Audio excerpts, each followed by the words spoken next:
BetOnline is the fastest and easiest way to wager on all of your favorite sports, contest, events with first-to-market odds and lines.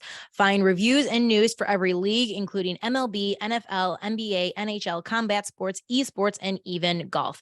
BetOnline continues to be the top online resource for all of your sports information, from live in-game betting prompts and futures.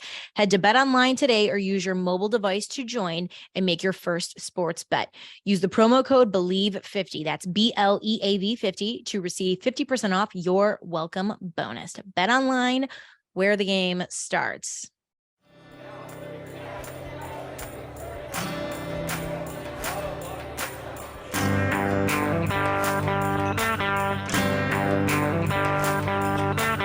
Guys, welcome on into another episode of Bar Talk with me, your bartender and host, Jenna Duddleston, where we're going to be hanging out for maybe the next hour, all right?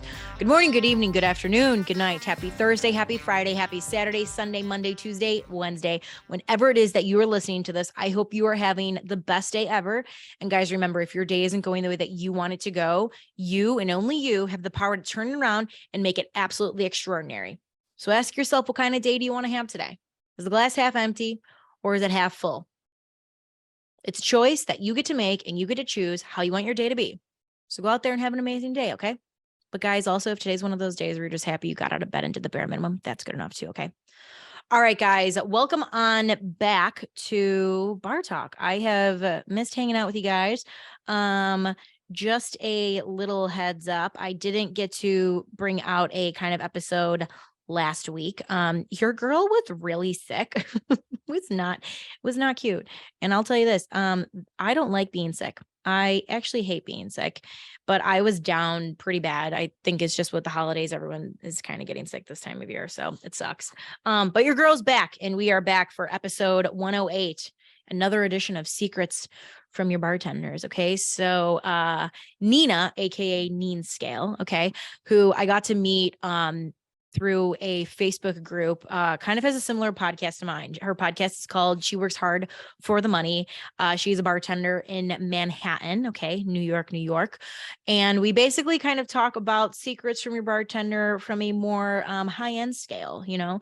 So I kind of reminisce on my Club Porto days. She talks about what it's like working in downtown New York, and, you know, everything that you kind of need to know, and just all of these fun kind of little secret episodes. I think people tend to like these, and I wanted to keep giving you a little bit more of them. Okay. Okay. So we are going to go ahead and get into that. Before I get into my conversation with Nina, I have a few announcements I want to make really quickly. Okay.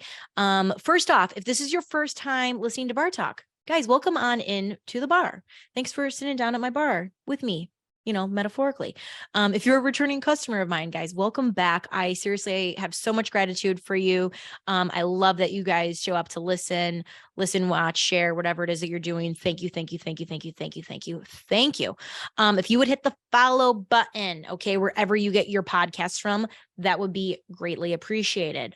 Make sure you're following along, leave a 5-star review, and, or leave a 5-star rating, and then leave a little review, guys. It'll take 60 seconds out of your day, and it will seriously mean the world to me, okay? And as someone who just celebrated their birthday, like the big 3-0, it would be a really great birthday present.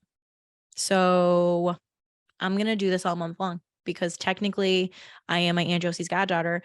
And if there's one thing I've learned, it's that you get to celebrate your birthday all month long. So I'm celebrating the entire month of December, and I would really appreciate if you guys would do that. Okay, thanks. Anyways, number 3, to my YouTube people. Hello, guys. Welcome on in. Love having you here so very much. Subscribe, leave a thumbs up on this video, write a little comment, make sure you hit the bell notification. Okay. Also, if you're watching this, you'll see, guys, look at how badass this jacket is of mine. Okay. So like I just told you, I'm going to turn around so you guys can see the back. Okay. It's super cute. There's also this little, like, cute little MLB detailing on it. So I just turned 30 the other day, right? And my siblings got me the most thoughtful gift I've probably ever gotten in my entire life. My wardrobe is basically like, I call it like vintage Pogue chic, where I like that like kind of vintage element of like worn out kind of clothes, but I also love having it with like my sports team. So I got my Chicago White Sox on, and they got me this basket of White Sox, Bears, Bulls, Blackhawks apparel, and they're all like very kind of that like vintage worn in look, and I am absolutely obsessed with it. And like it makes me want to like do something like this one day clothing, because I just this is my vibe. Like these clothes are my vibe. This is my vibe. Like this is my vibe. And I'm gonna wear this jacket all day. It's nice and big. It also kind of reminds me of, was it Straight Outta Compton? I don't know, but it's just so cute. I just can't take it. And I'll tell you this, they did good because every single one of them were like, we didn't want to give you this gift. We wanted it for ourselves, which like I totally get, and it's fair. Okay, that's a total sidebar. I digress. Okay, number 4, guys. Follow us along. Okay. It is at Bar Talk with Jenna across the board: Facebook, Instagram, YouTube, and TikTok. Okay. If you guys want to hang out with me, that would be fantastic. And then number 5, stay around till after the end for a conversation, not a conversation, a segment I like to call Here's a Tip for You. I love giving you guys little tips, little help you throughout the day, little ding dang dong. And that is about it. Okay, guys. So let's go ahead and get into my conversation with Secrets from Your Bartender, part 3. With She Works Hard for the Money, Miss Nina. Enjoy.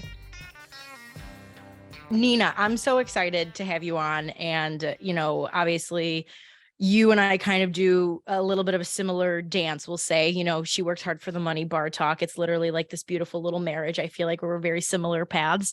But before we kind of get into all of that, how about you just tell people your kind of bartending, alcohol background, because you have quite an interesting industry, like background in this industry. You've kind of done a little bit of everything, I feel like. Yeah, sure. So I always like to tell people, especially when I'm introducing myself to people or whatever at the bar, just chatting it up.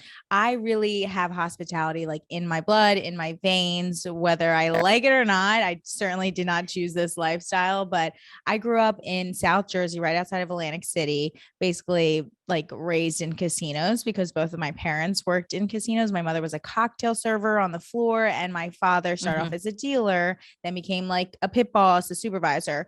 So still working in the casino 35 years, like GB, God bless. And as a kid, I just like grew up going to casinos. I grew up with family members who worked in casinos. My best friend's parents, my best friend's dad's a bartender in the casino. Like it was very ingrained in the South Jersey culture of who we are, and people were just employed by the casinos. It's a great place to start a life, start a career.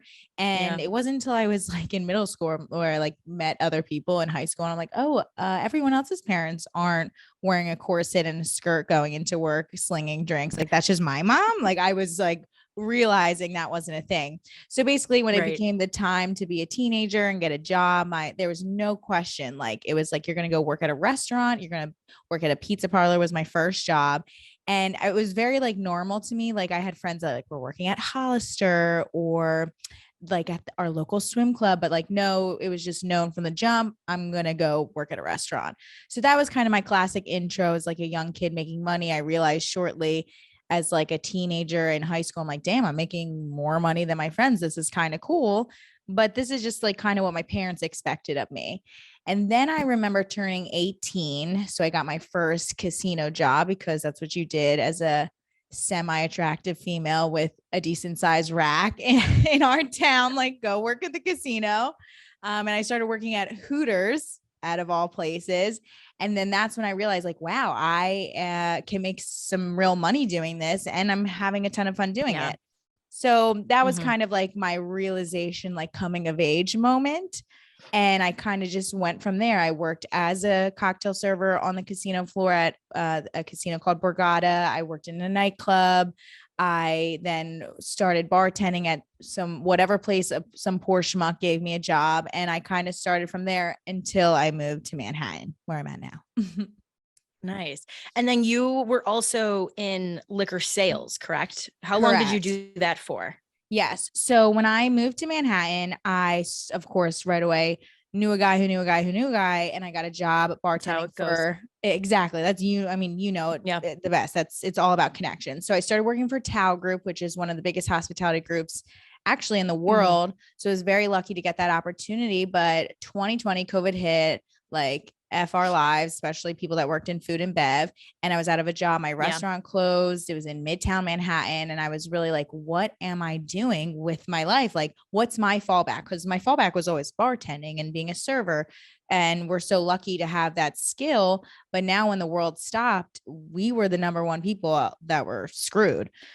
So it was really scary. And I remember I was at home one day and my old manager from the restaurant that recently closed, he called me and he's like, Nina, I got a guy looking for you who used to come sit at your bar. I'm like, tell him to join the club. I'm out of commission. Like these, my poor regulars, they're missing me. And he's like, no, he wants to offer you a job. I'm like, oh, okay. Tell him to call me.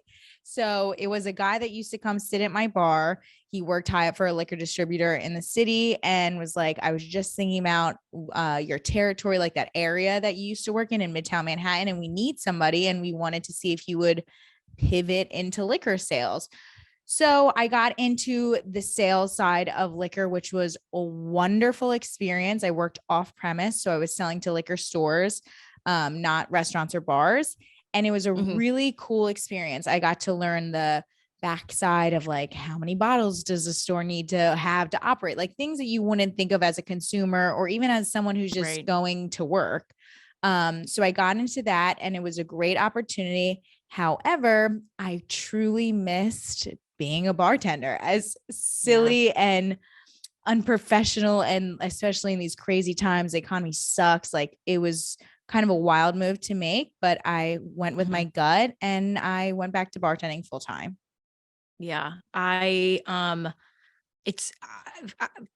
so understand that because I had a really like a nice job, we'll say, right? Like it was salaried. I had insurance. I was done by 3:00. Like all of these like normal things, right? And I had worked an event in Chicago and I've been doing it now kind of since its inception. It's called the Windy City Smokeout. And it's basically live country music. I'm bartending, you're slinging drinks, you're having a fun time. The energy's so live, like you feed off of people. And I remember I did that for the weekend and I was really unhappy at this other job. And I said to the woman that was like, I had always worked with for years, I'm like, I think I want to do this like full time, but like I need to do it where like I'm making more money than like the previous restaurant that I was at. She's like, oh, I have the place for you. And I bartended kind of like you. I like took that like leap of faith, which, you know, I laugh at one of your Instagram reels that was like, you know, you bartend, but didn't you go to college? But then I talked to my friends that went to college and I'm like, bitch, I'm making more money than you. And like, when I'm done, I'm done. Like my work doesn't come home with me. So, you know, it's so interesting. The like, I don't know. And like the like stereotype, I think that comes with like being in the service industry or being in hospitality, you know, but I think they're some of the people who work in hospitality are some of the brightest, most hardworking, like sharp people you'll ever meet in your life because you have so many skills that you're doing at once that sometimes you don't even know how to put it on a resume. You know what I mean?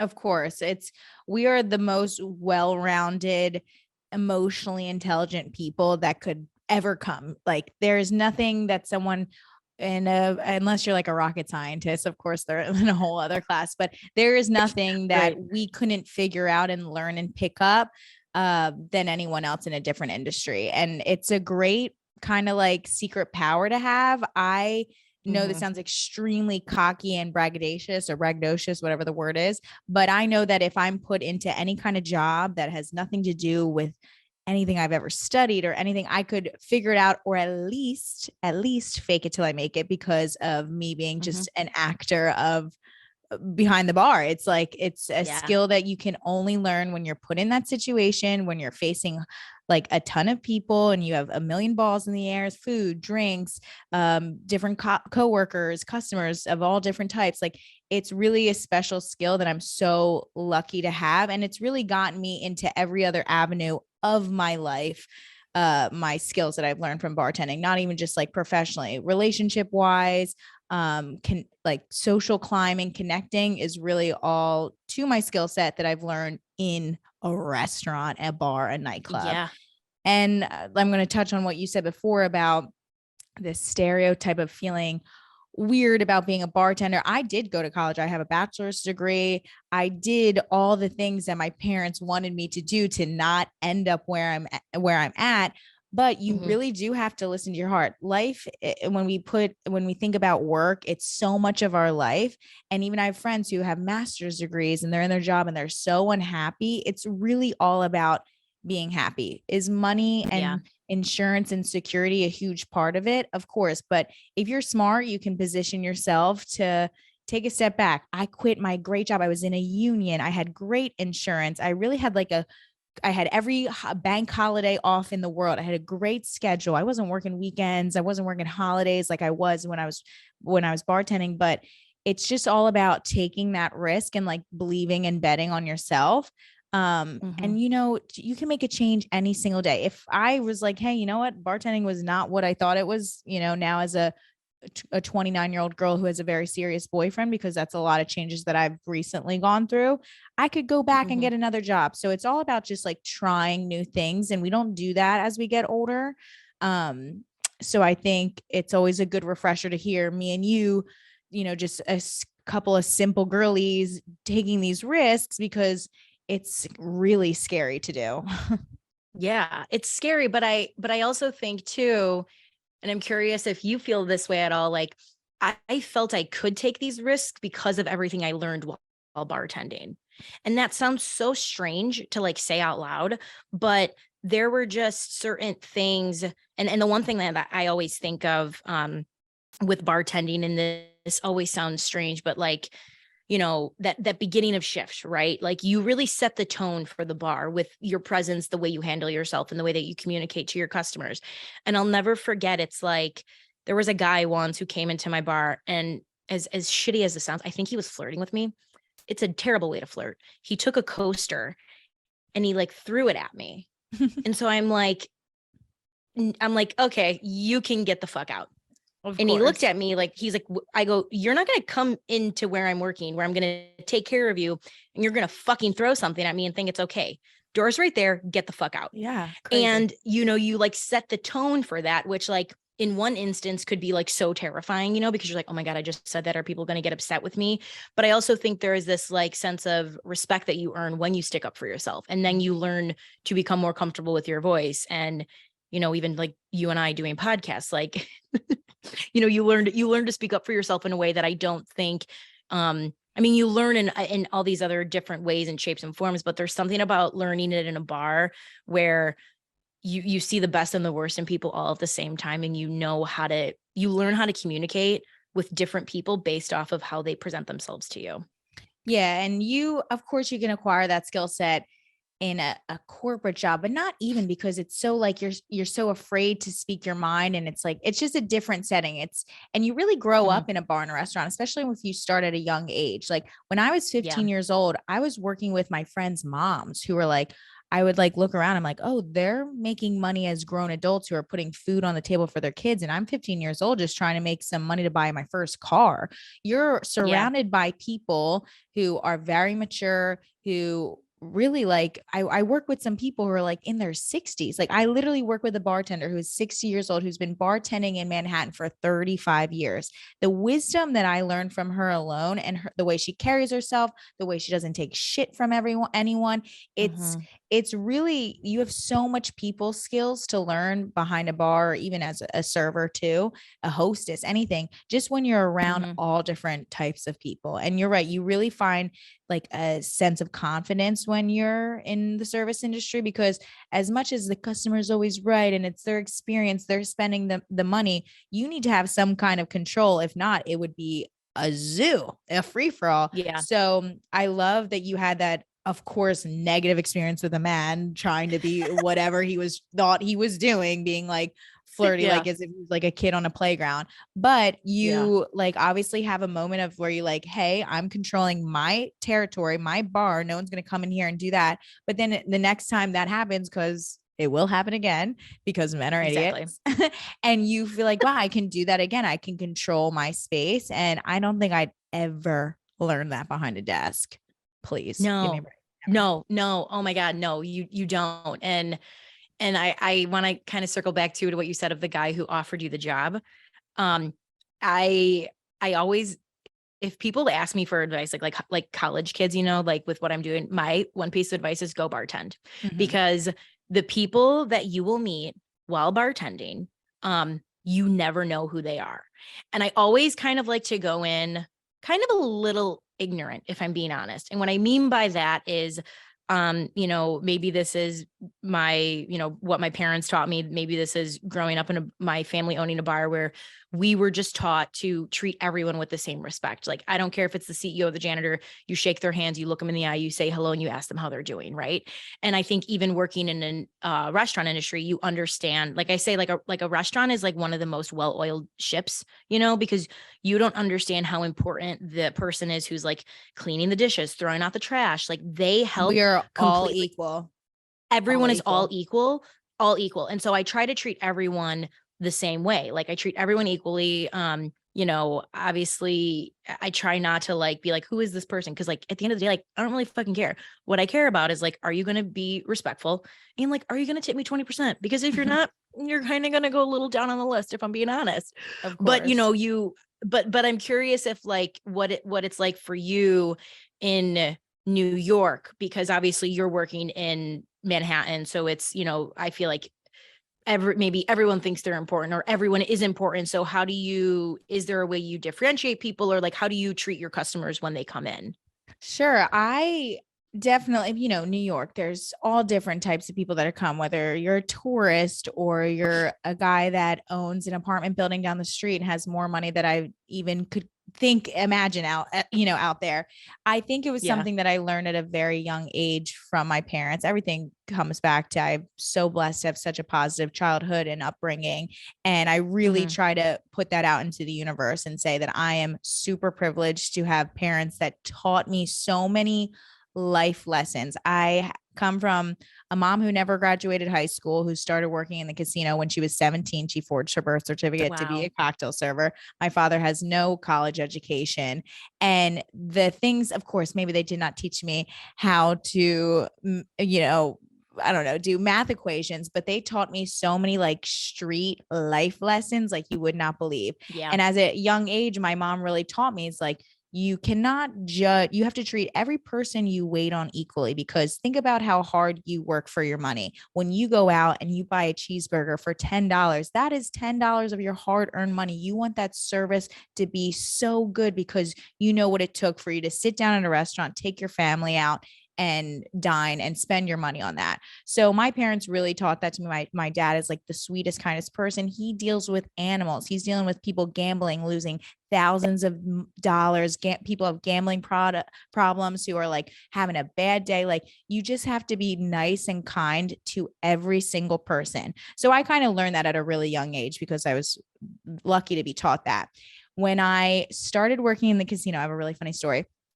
I really learned this lesson right away because I was waiting on a guy who he smelled, but he was playing high limit blackjack. He looked like he hadn't slept in days. He just looked like a bum. Like he rode off the side of the street, had some money and decided to stumble into a casino.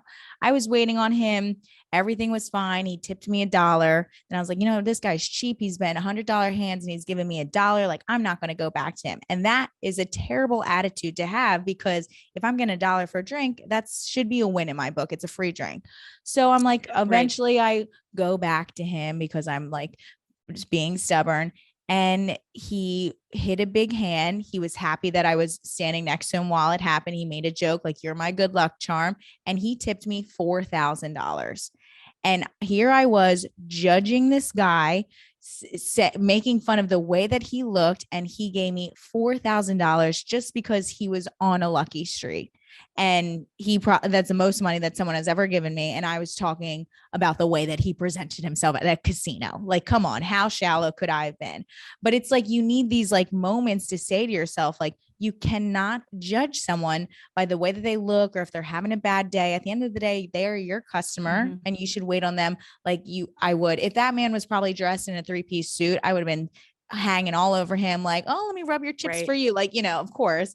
But I think I was 19 at that time. So I was like, that's another realization that I had, that I'm like, my parents were right. You need to treat everyone with respect. It doesn't matter what they're looking like, whatever. And in New York, you get these people that come in. I work in a great restaurant, Midtown East, 2 blocks from the plaza. Like the people that come in here, everyone thinks that there's somebody, a lot of corporate cards, a lot of black cards. But I do not care what you look like. I have the best time talking to people and I just do not judge them. And you never know who you're going to meet, of course. It's always an exciting thing to work in these great cities like, we do Chicago, New York, and who's going to come in, but it's always great to keep an open mind. And it's something you should try to instill in yourself at a young age, because as you get older, it's harder to break your habits. Yeah, no, it really is. That is $4,000. $4,000. And he was also, after that, he $4,000. gave me like a couple other black chips. So a couple other $100, but $4,000 just because he hit blackjack. That's a special thing about the casino. And I grew up in Atlantic City, so it's second nature to me. But if I could do it all over again, I would have moved to Las Vegas when I was 18, young, perky, and, willing to do that, because casinos, like it's definitely a tough lifestyle. You're walking around in heels. You're like dealing with drunk people. It's free alcohol. It's a lot, but those moments where you get lucky, it's like, it's crazy. Women are cocktail servers in the casinos. They're making more money than doctors, and their seniority, it's a union job. Like they are not leaving. You have to kill them to get their position. So I did not take that job for granted. I made a hell of a lot of money, and it's a great job. And unfortunately, Atlantic City is not what it used to be. And if it was, I definitely would have never left home to move to New York City. Yeah, that's for sure. Yeah. Oh my God. No, it's the truth. Like I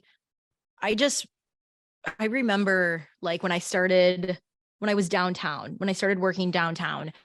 And again, it was a different kind of clientele compared to like, I was working up north, which was like, again, more of a high-end neighborhood, but it was a neighborhood joint. So it was good money. It wasn't as much money. But when I went downtown, I remember like one of my very first shifts, I think I worked for 4.5 hours, and I want to say I made $500.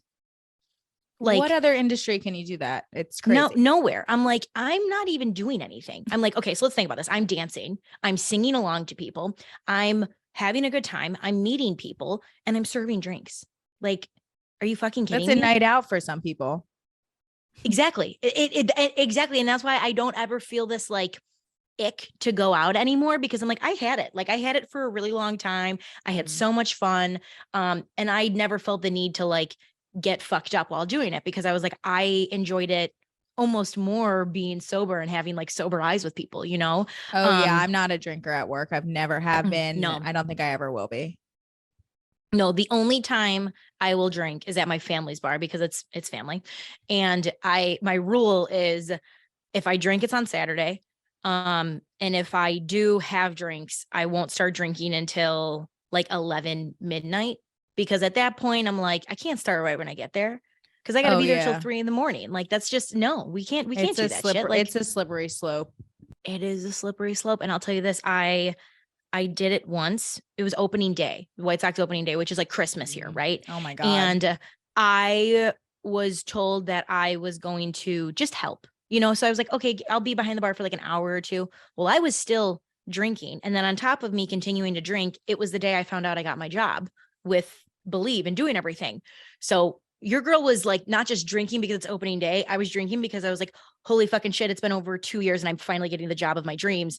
So like, when I say I was unwell, I was like, I opened the email from my now boss and then didn't respond back, because I'm like, I'm so fucked up. I can't answer this email. Like we'll do it tomorrow. And then they got so nervous. I think they emailed me again. They were like, hey, we just want to make sure you like got our email.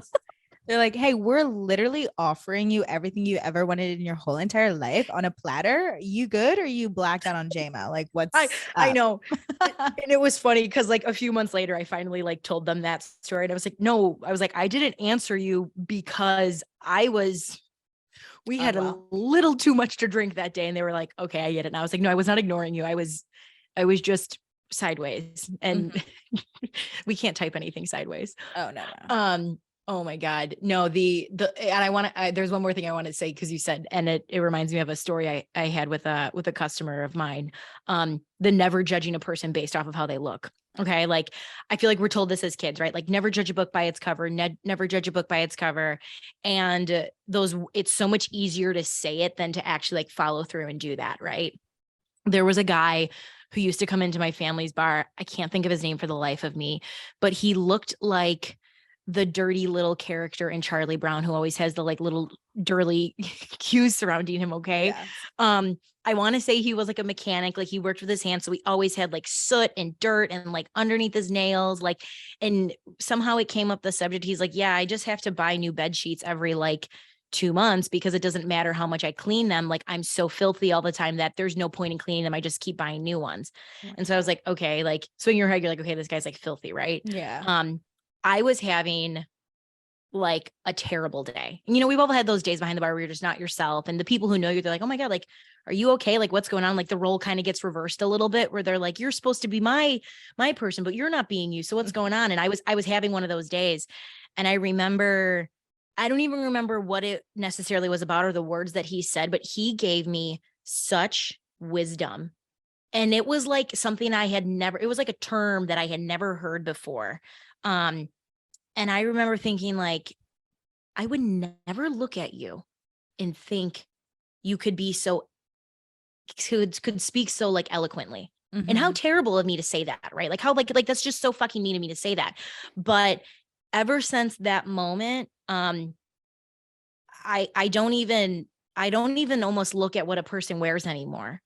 Because I really make sure I like listen to their voice, because we've all met those people who are in those 3-piece suits and throw down that black card, and they are just the most absolute degrading pieces of shit you'll ever meet in your life. Yeah, I honestly don't even like to wait on rich people anymore. I know it sounds horrible, and I know that's obviously not true, but I say that too because I met some of like the wealthiest people who own companies, who work for hedge funds, like all these like jobs that don't even know exist. And I've never like had more boring, like interesting conversations in my entire life. And I know I don't go to work to like be blown away by my customers. Obviously, I go to work, but it's just like there's nothing that I can do for them and nothing that they can do for me. So besides give me their tip and I can make them a tasty cocktail. But we're human. Right. We all we all have those moments where like, shit, I kind of like blew this person off or blah, blah, blah. But it's always like you said, when you go into work, you set the tone. You always clock in with a good attitude. And if you like have that from the jump, I really don't think you can find yourself in any kind of sticky situations. Are things going to get thrown at you? Are you going to be in the weeds? Are your coworkers going to piss you off? Are they going to be lazy? All this shit. There's so many variables that happen when you, from the second you like, don't you feel good like going to work? Like, all right, my subway was on time. Like I'm clocked in. I like, oh, I forgot. I remember to put my perfume on today. Like today's going to be a good day. You crawl under the bar and then your coworker has an attitude. The customer that you hate, the regular that's so annoying is at the bar. And it's just like, wow, this could all turn to shit right now, but I'm not going to let it happen, So Yeah. it's really an attitude thing. And there's so many negative people in this industry, so many negative, whether they're not where they want to be at in their personal career, or like they're a failed actor, or they wound up, this was only supposed to be a temporary job and they've been here for 6 years. Like there's so many people who have so many negative attitudes, like bad vibes, all of that.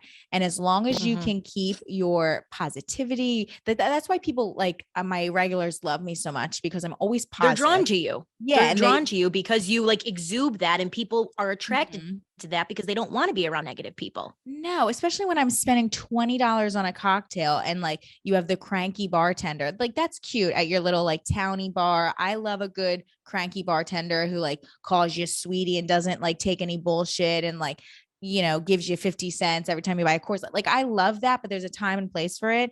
But if you like are just negative and nasty, like you are not going to create any kind of clientele. You're not going to create any kind of regulars, and you're not going to be loved by your coworkers who most of the time you're in a pooled house. So it's like, who wants to work with you? So I try to keep that motto going. And if you come into a shift like that, I'm sure you're going to treat all your guests with respect, no matter what way they look. Yeah. I had a guy that I worked with who super smart. Was one of those people that was like, he knew so much about like random things, right? But he was the most negative Nancy I ever worked with.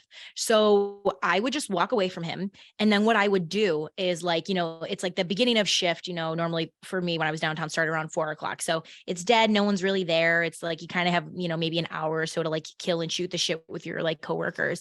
And I remember starting this thing where one of our one manager started this and I loved this. And it's like something I take over. We would do these shout outs before each shift.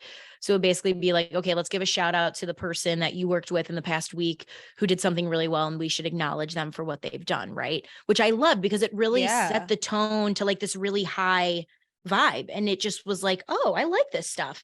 And, when you did something well that you didn't think was even good, like someone would be like, oh, Jen, you got shouted out like 2 times yesterday. And I was like, for what? Like, what did I do? And then I'm like, oh yeah, I did do that. But like, I didn't think that that was like a big deal. Like it's what you fucking do, like to me, that's just what you do.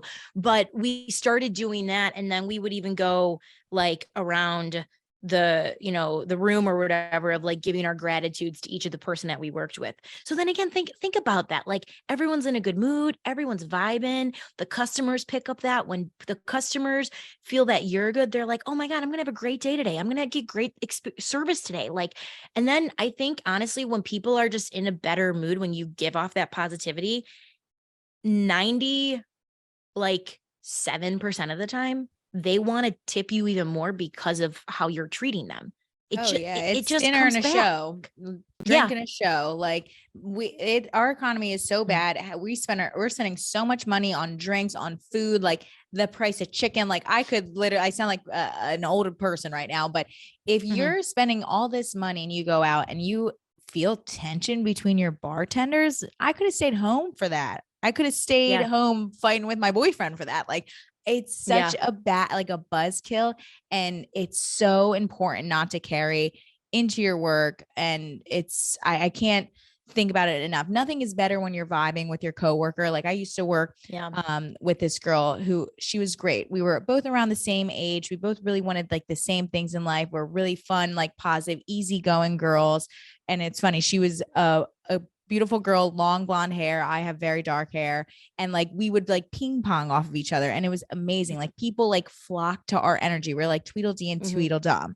And like it's like you put on like a little act for someone and you like kind of start from the jump. All right, I'm going to take service bar tonight. Maybe I'm not feeling too chatty, but if you need me, tap me in, like, things like that. And it's hard to find that in places, especially big cities. There's so many people, different characters that you're working with, and it's tough. But as long as you set the tone of what you can bring to the table, I think people will respect that because you'll start bringing in some money and they're like, all right, we split tips over here. So Nina may be like loud and a bit chaotic at sometimes, but the people seem to like it. So I'm going to let her do her thing. So, but still the bad vibes, man, nothing kills a nice night out, going out to dinner and having your server just be miserable. Oh my God. It's like, I will not go back to her. I am more of a person who, when I go out to dine, of course I'm a foodie. Yes. Can I tell if this piece of steak is fresh or not? Of course. But really what I'm into lately is really feeling like this service and the ambiance. Like I'm getting to a point that if I see my server on like in the side station on her phone, I'm not a happy girl. And like, I don't even need to be like that annoying Karen. And I would never ever say anything, but it's like, I'm here for the experience. I live in New York City. A cocktail's $22. And you're telling me my server was just like openly blowing her nose, like two tables away from me, like figure it out, And I don't know. I'm really all about the service lately, and I'm notorious for getting bad service. And it really doesn't take much to impress me. Just like touch the table. Let me know that you're here. Like welcome me. Don't say what do you want to drink? Like things like that. So I think the service and people's energy is very important for tipping purposes in this crazy times that everything's so expensive. Like get your tip, but earn it. I'm all for like, I'm not excusing people and like, this apologist for servers and bartenders. Oh, give them a break. You should always give them extra money. No. Like we are here to work, and like, let's me not forget, we all need to make our coin, of course, but we all need to like show up and show out for our jobs. Yeah. Oh my God. No, it's so true. Like there's so many unspoken rules, I feel like, in certain high-end places, right? Like a place like you did work. And this was even before COVID, because I started at this place right before, like summer 2019. Mm. And to me, the big one was, and I was always so anal about this, was like, okay, we all have to like sneeze. We all have to like blow our nose. Like there's certain, like it happens, like they're like human bodily functions. But when I would sneeze, I would duck behind the bar and sneeze into the floor. Oh And yeah. people would look at me, they were like, what are you doing? I was like, do you know how fucking gross it is to like sneeze in front of servers when like there's like open fruit around and drinks? Like that's just disgusting. Yeah. And then you wash your hands afterwards. And it's just like, I don't know. I'm amazed that the people that don't understand that. And then there, the way you speak to your servers, like I ended up like serving and bartending towards the like end of my time. And, if you're like in the weeds, right, you're like, oh my God, I'm drowning right now. But it's always that like acknowledging, going to the table, like, hey guys, I'm sorry, I'm a little behind. Give me 5 minutes and I'll be right with you and we'll take your drink order, And it's just that like acknowledging, like, I see you, your presence is known, and I promise I will be with you as soon as I fucking can. And Oh people, yeah. it goes a long way. And It goes such that a goes, long way. it's part of the service. It's a part of the show that you're putting on for these people. People don't go out, like, I don't really go out anymore. Like, I don't know, like, I'm not downtown. I'm not working downtown anymore. I work from home. I love to cook now. So I like don't feel this need to go out anymore. But even back to you, when you think about how expensive things are now and how the price of everything, it's just like, I think I ordered food the other day for myself and it was like $70 with like the delivery. I'm like, are you fucking kidding me? Like, why would I? So I'm like, I do that like once a quarter, because it's like, who the hell's got time for that shit? Not me. No, it's true. I mean, obviously people aren't going out as much because they're being a bit more, they have to save a little bit more. Everything's going up in price. But I read this article this recently that was saying like restaurant hospitality people are saving their money, going out, picking up a nice bottle of wine and staying in because they just don't want to deal with the shitty service. Everyone has been put out of a job. It's, some people have turned into delivery drivers, and people from our industry turn into like delivery drivers, or they got different jobs. I got a sales job. Like, we've all dispersed. So it's kind of like left the ones like kind of like the not so much hustlers, the back at the restaurants, who like are kind of like the lazy people, so to speak, back at the restaurants. And it's really giving like different bars and restaurants bad names because they're like, their service is so poor. No one can work. Everyone is short staffed, and it's really giving people a bad look. But at the end of the day, I know what I bring to the table. And if I have bad service, I could have just stayed home for that and give myself the good service. So it's really tough. I mean, it's very disheartening to say, as a bartender, as someone who relies on customers to come in and give me their money, but you see it out there. I am very rare am I waiting on someone who is a bartender or a server, because I think they're all fed up with it too. And I wish I could give this article credit, but it was really just talking about managers, restaurant goers who are just like, yeah, we're not doing it anymore. We're going home because with this service that we don't want to deal with is just, it's out of control. Well, and it's that. And I also think too, as someone who, I worked in like that, like scene for 8.5 years, right? Like really long time of my life.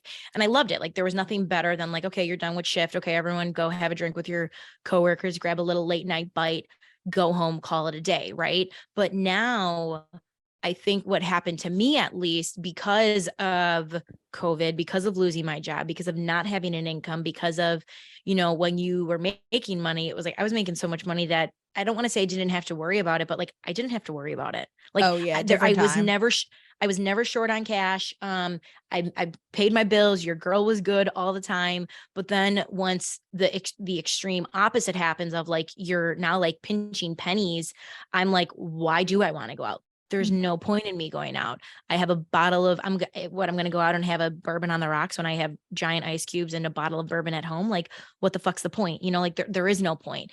And I just really think the amount of people that I know who have left the service industry, like my team, when we started at that restaurant, cause it like was a brand new restaurant that opened. I swear to God, I think maybe like 4% of the people that started there are still there.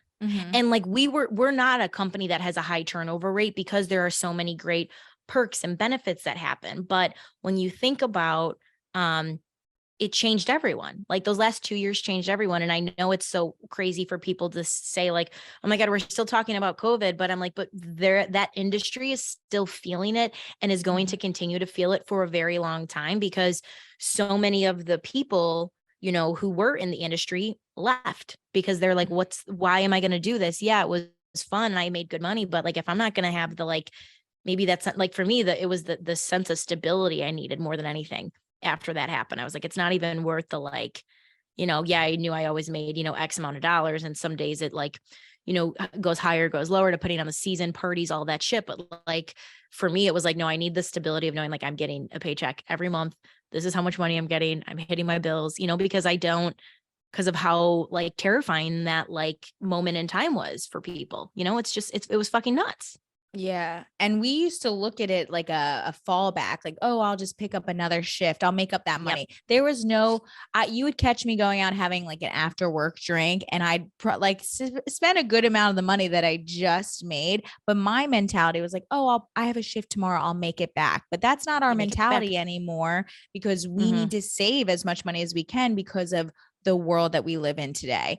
And it obviously, it's like you just said, I hate talking about COVID, but it's changed hospitality in such a drastic way.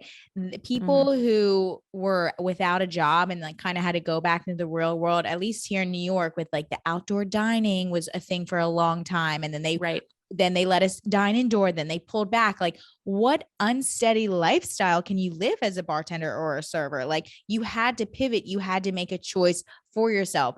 It's very rare that I had a great job that I quit to go back to bartending, but I'm going to be very honest with you, I didn't really go back for the money. The money in bartending and service in the service industry is great, as long as like you are what you make, like you can make some good money. But as a woman in her late 20s who had a great job, I went back of it for my happiness.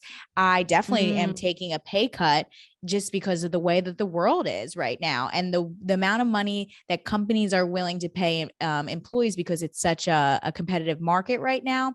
It's not a competitive market with bartenders and servers. I can't say, can you up my hourly wage? Or I want to go to someone else. They'll be like, see ya, we'll find another one of you. And maybe they won't. And then maybe they'll be short staffed, but they'll get that one schmuck bartender to pick up shifts, like it's not a competitive thing like that. Are there better bars to work at? Are there better restaurants to work at? Of course, but it's not like a salary based thing. Like my shift, and if I make good money, it's a win. If I don't, it's just another day as like the unsteady lifestyle that we live in the service industry. So it's definitely scary times. I did not worry about it before. Like you said, oh my God, girl, you would have thought I was like Rockefeller, like the way I was like spending my money, but the world has completely changed. Rent in New York City is out of control. I don't know how people can afford to live on their own. So it's really, really nuts. And it's just everyone's kind of adapting. But I used to be like a goer outer after work, spend my money. When I worked in the casino, I used to gamble a little bit after my shift and give the casino back the money that I just made. But you won't catch me doing that anymore, just because of this beautiful world that we're living in. Yeah. No. So what was it about bartending? You say you went back for your happiness. What is that happiness? Sure. I have a very, how do we say this, energetic personality. I'm very outgoing. I love to learn about different people. I like to entertain, so to speak. And sure, let's call me a failed actress, a failed theater performer, whatever you want to call it. But I found a sense of performance in being a bartender. I kind of put like a little, I have a little shtick, a little show that I like to put on. I'm like an elevated version of myself when I bartend. I like to refer to her as Neen Scale. My name is Nina, but Neen Scale is like my bartending persona, where I'm just like a very cheeky, spunky person behind the bar that just reeks of happiness. And I've kind of come into this person as I've grown up. Obviously, like I mentioned before, I've been working in restaurants since I was 14 years old, but this is really something that I settled into. And I really like the feeling that I get from working a busy shift and having people enjoy my presence. I'm very aware that I have this personality. And when I was working in my sales job, I was not able to use this personality at all. I needed to be button up. I needed to be professional. I needed to hit my goals. I needed to write professional emails. Like I was not able to use this gift that I like to think that I have. And it really was like, damn, like what am I doing? Aren't I supposed to be doing something that I love? Yes. Am I selling cool brands? Do I believe in the Diageo portfolio? Like, you know, spirits, Kettle One. Like I was selling some really good stuff that I liked drinking. So it wasn't like I was like faking pushing these brands. Yeah. But I'm like, I'm not able to use this gift that I think I was giving. And so I knew I could find that in bartending. I have very supportive parents. I have a supportive boyfriend who's like, just give it a go. I'm in my 20s. I don't have children. I'm able to provide for my lifestyle. So why not? Like the time is now. And if it didn't work out, I could always move on. Us bartenders, we have a way of wiggling ourselves into places we shouldn't be. I know I can get any kind of job that is like pretty not extraordinary, but I know I could do it. So let me just try this. Let this be like my fallback plan. And I'm just a lot happier. Oh my God. Yeah. I had one of my professors in college said to me once, it was like in my journalism classes, she was like, Jenna, you will always have a job. And I looked at her and I was like, what are you talking about? She's like, you're a bartender. You will always have a job. And I had never had anyone say it to me like that before. And I was like, no, you're right. I will. Your girls will always have a job. What an amazing compliment that was. Like, yeah. And now we're like, oh, job. We always have to work. What are you talking about? But she saw that in you, that you have this like hustler mentality and you have a way with just putting like your head down and doing what you need to do to make money. And you don't learn. Like I have friends who've never worked in a restaurant day in their life and they do not have they do not carry that trait. Like they don't have that at all. When COVID happened, they were cool with not, if some of them did lose their job, they were cool with never working again. Me and you were like itching, like, what do we do now? Like blah, blah, blah, you know? So it's definitely something that really comes with time of working in this industry. And it's really not for everyone. Like you either have it or you don't. You're either able to multitask or you just don't. And we're really lucky that we've honed in our skills and learned to be better bartender servers. But if you have that bug and you know how to make money, like you're going to always be working. Like you're not, there's no way that you're just not going to be like, oh, I'm not going to make an income right now. So no, there's always a way. There's always a way. I have a few more questions for you and then I'll let you get out of here. One of the things I do not miss about the service industry is my service industry nightmares. So the one that comes to mind, and I would love to hear what yours was, you bartending, you go in the well, you do the well drinks, you do the drinks for all the servers. And I remember there was a dream I had where the ticket machine never stopped and it just kept going and it just kept going. And it was like, and then in my dream, it's like, you're telling your brain to move, but your feet are moving in like super slow-mo. So it just makes it worse. And then I woke up in a panic and a sweat and was like absolutely freaking out. I'm curious what your latest or the most memorable service industry nightmare has been for you. Oh yeah. I've definitely had ones like that. Like hearing the machine that spits out the tickets is like, it's definitely a sound that like, it can make the hair on the back of my neck stick up. Like it triggers. It's a triggering sound. Like it is terrible. When I worked in the casino, I would go home, go to sleep, and I would hear the slot machines. Like they're definitely catering to where I work. But funny one that I had recently that stands out is it was around Halloween. And I, for the first time, call me a loser, but for the first time in my life as an adult, watched Blair Witch Project. I'd never watched it before. Obviously trash movie, but classic, like staple Halloween movie. So I watched it before bed one night and I go to sleep and I had a dream. I was in the woods running around with like bowls of tzatziki. I work at a Greek restaurant, bowls of tzatziki trying to find my customer. And I was like in the woods. I had the point of view of the camera and I just had tzatziki. I'm like, I need to get my guests my tzatziki, like running around. And I woke up sweating and I'm like, oh my God, like what the hell is that? Like, it's just like, it was like blending my work world versus the crappy Halloween movie that I just saw. But they happen all the time. Even like I'll be on the subway ride home and I'm like, I never refilled that woman's water.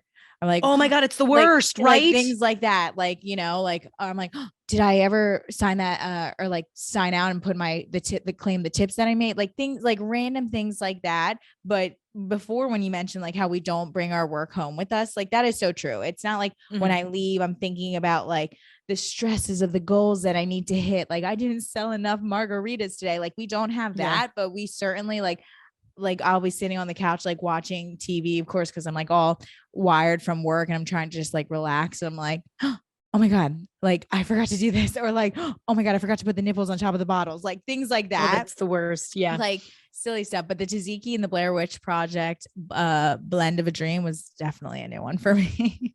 That is a new one. That is a new one. The worst part about forgetting to put the nipples on the top of the bottle, or is if I do anything like you're unwinding, I will text the AM bartender and I'm like, yo, I just remembered. I'm really sorry, man. I didn't mean to do it. But like heads up, so you don't walk in like pissed that I didn't do this. Like, I completely forgot, Oh, classic. Or the best is like I'll close the bar and like the next day I come in and open the bar and I'm walking around, I'm like doing shit. I'm like, who the fuck closed last night? This person's an idiot. I'm like, me.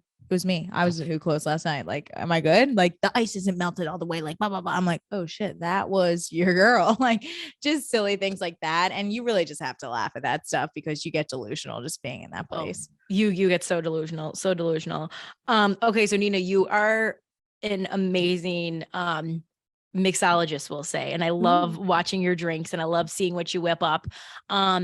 This is coming out right before the holidays. So I'm curious if you have any advice for anyone who is listening or watching on how to create, like my whole model with everything I make drink wise is like, I want to make it really simple for people because not everyone is like a bartender like you and I. But what advice would you give people who are, really want to kind of up their, we'll say cocktail game during the holiday season? Like what are simple things that they can do? Sure. Well, I really appreciate you calling me a mixologist. I certainly don't. It's very kind of you. I'm like an Instagram mixologist. I certainly don't claim to be one. I don't have like a twirly mustache. I'm not tatted up, although I could grow a mustache. Yeah. But I just like to have fun with drinks and I'm very adventurous with drinks. Like when I was younger, I was like, I would never try cognac. Like I only drink clear. Like I am very adventurous and I encourage people on my podcast to be adventurous with trying new things. Although I really say drink what you like. Don't, if you're a manly man and you like a Cosmo, like sip your Cosmo honey, live your best life. Yeah. But I'd say for the holidays, going into the holidays, I think people should really focus on prepping cocktails, making batch simple syrups, making things batched in general just to make it quick and easy. Because when I go home for the holidays, I'm like, it's my day off. I'm not shaking anything. And then all my aunts and cousins see me like, oh, you're gonna make me this old fashioned. I'm like, oh my gosh, it's so much work. So if you go in it with a plan, making simple syrups are like truly your friend. You can make any kind of simple syrup your little heart desires. So as long as you prep, you'd be fine. Also, I'd say have a little fun with garnishes. Like this cocktail that I'm making next, I'm making these drunken grapes that are going to garnish on top of a little white grape French 75. And those are fun. They're like kind of exciting. They're like, I mean, family is so annoying, right? It's like a conversation starter with family and friends. Maybe you're like bringing your boyfriend and you like want to get turned on the drunken grapes. Like have fun with garnishes. You can make some dried fruit in an air fryer. Like you don't need an industrial kitchen or like a crazy bar. So yeah, I'd say definitely have fun with simple syrups and have fun with garnishes. I never thought of using the air fryer to dry your fruit out, but that's such an easy way to elevate things.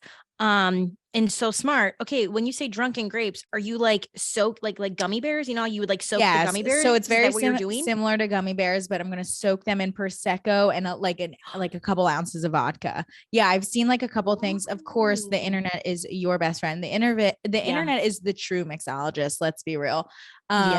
But there are always garnishes to elevate. I mean, we don't have funky glassware, unless you're like have a West Elm behind your house and you have unlimited amount of money. Like we don't have crazy funky glassware. So do what you can, and you can always do it like on a budget. The air fryer is a great tool to do fruit. You can obviously use your oven, but just have fun with it. Like it's good. And also don't be afraid to experiment and mess up. And I will say one good advice is because alcohol is obviously expensive and you're like, how can I experiment with this nice bottle of I don't know, whatever digestif that I just bought. Like, I don't want to fuck around with Mhm. it. Totally understand that. Build your drink, all the components, and put the alcohol in last. So if you're building with like Always. citrus or simple syrup or juices, whatever, put in the least expensive ingredients first. Give it a little taste. You're like, oh, this is way too sweet. If you add the element Mhm. of liquor, it's going to change it a little bit, but you'll know like, oh, I got to tone down on the simple syrup. Oh, that honey I use is super concentrated, things like that. And I Yeah. think you'll feel a little bit better about like fucking up some cocktails. Yeah, no, and that's such a great piece of advice, and I say that to everyone. It was one of the very like first people I worked with. Her name was Stephanie. Taught me that. She's like, always build non-alcohol to alcohol and do it from like the, you know, 1/4 of an ounce to the highest ounce. Like, always go from least. And I was like, oh, that like makes so much sense. Like, So much sense. no one ever said that to me. But even, with trying different spirits, I remember I had someone say to me once, like, with a well-balanced cocktail, you can substitute any spirit. Like, if it's well balanced, you can put anything in there. But the internet is always your best friend. Oh yeah, it's our best friend in like the demise of our country, but it's fine. I know, with the good, there's always the bad. Okay. And then Nina, lastly, what should people do to get on a bartender's good side? Oh, ooh, besides give me all your shmoney. No. Yes. I think this is something I carry with me, just even me going into work. Obviously, looking someone in the eyes and like giving them like the time of day is just ultimate respect. You should do that to anyone. I don't care if you're checking out at CVS, unless you're like doing the self-checkout, but whatever. I'd say definitely just give them the time of day and don't just bark orders at them. We are here to provide a service. Of course. Am I the one waiting on you? Yes. But like right when I greet you and you say, I want water, or just say hello, use your common courtesy. I think that'll really help like this person. You don't need to be chatty Cathy. You don't need to like ask me all these million questions. Just be like a decent human. And then we can go from there. I think bad service happens all the time. I'm like I said, I'm never going to be a bartender server apologetic person. I know it's out there, but there's definitely ways to handling it. And it's always just about the way you say it. So I just think like take a deep breath. Maybe you had a bad day, but just like talk to your bartender like they're a person too. And I think you will have a lovely marriage. A fucking man. Okay, Nina, tell everyone where they can find you and just go ahead and like plug yourself away, please. Oh, yes, of course. Okay. So I obviously live in New York City. I'm a bartender at Avra Madison. There's a couple different Avras in the city. There's one in Miami. There's one in Beverly Hills. It's a fabulous Greek restaurant. So if you're ever in the city, come visit me at Avra Madison on 60th and Madison, right by the park. It's a stunning restaurant, sexy bar, great time. However, you can also follow me on Instagram at She Works Hard for the Money. That is works with an E, WERKS, like work. And I host a bartending food and beverage podcast about the perspective of being a female behind the bar. And it's just a fun, cheeky show about what I deal with in this beautiful city of New York. And it's great. I make cocktails like Jenna mentioned, and it's just a fun time. So follow me at She Works Hard for the Money. That is works with an E. Fantastic. Thank you so much, honey. Guys, I hope you enjoyed that so very much. And remember, this holiday season, or just in general, guys, okay? You take care of your bartender, they're going to take care of you. Treat them with respect, and they will treat you with respect, okay? I always say this, just if you're good to them, they're going to be good to you, okay? It's really simple. It's really, really simple. I don't think it's that complicated, but sometimes it can be very complicated, okay? Okay. I said I had a tip for you guys, okay? So here's a tip for you. You have one job to do in life, and that is to feel good. Okay. What do I mean by that? I always think of Mr. Leslie Jones. Okay. Rest in peace, Leslie. And he always said that happiness was a choice. And when you feel happy, when you decide to stay at the level of being happy, in return, that is going to come back to you. And when you focus on just feeling good, okay, seeing the glass as half full and really finding the joy and the beauty and everything that you have in life, that is going to come back to you. I will give you an example. Okay. So my birthday was this past weekend, turned the big 3-0.